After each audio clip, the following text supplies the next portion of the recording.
The tarot deck for me is like just a different set of vocabulary for articulating different aspects of life.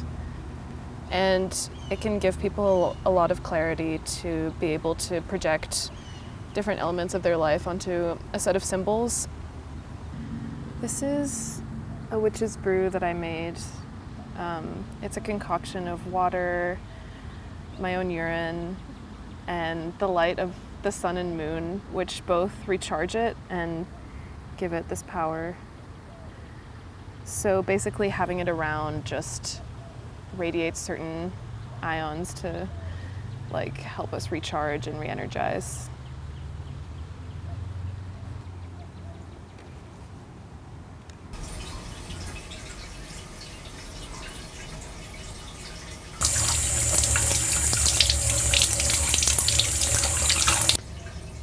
When it comes to my appearance, the main thing that I'm trying to do is just reflect outward what I know to be true inside. Be sure to get all the baby hairs. Blue is the color of my essence, and I want people to see that when they look at me.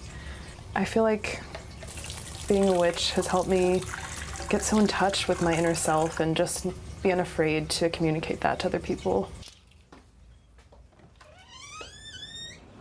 It all kind of started because my best friend's mom owned a metaphysics shop. She was kind of a witch herself, and I used to just hang out there. I thought it was the coolest place in the world.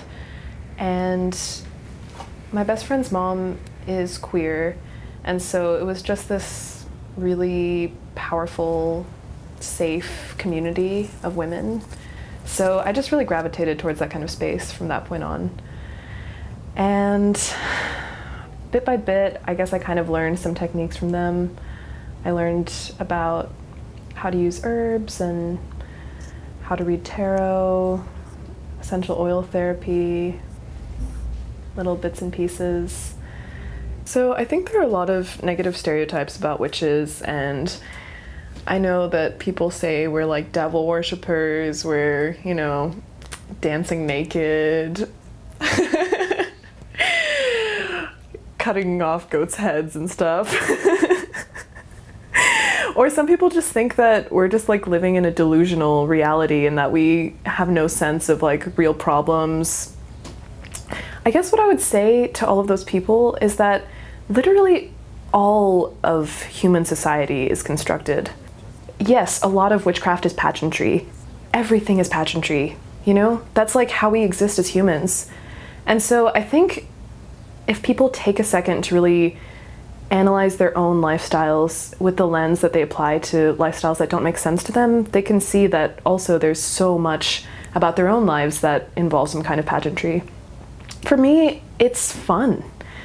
Like all of these little rituals, they are more than anything reminders that I have the power to create my own reality.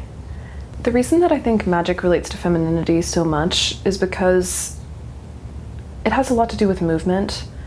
I think a lot of women hold this kind of shame that we're socialized with and that we like are forced to internalize through the course of our lives in our bodies.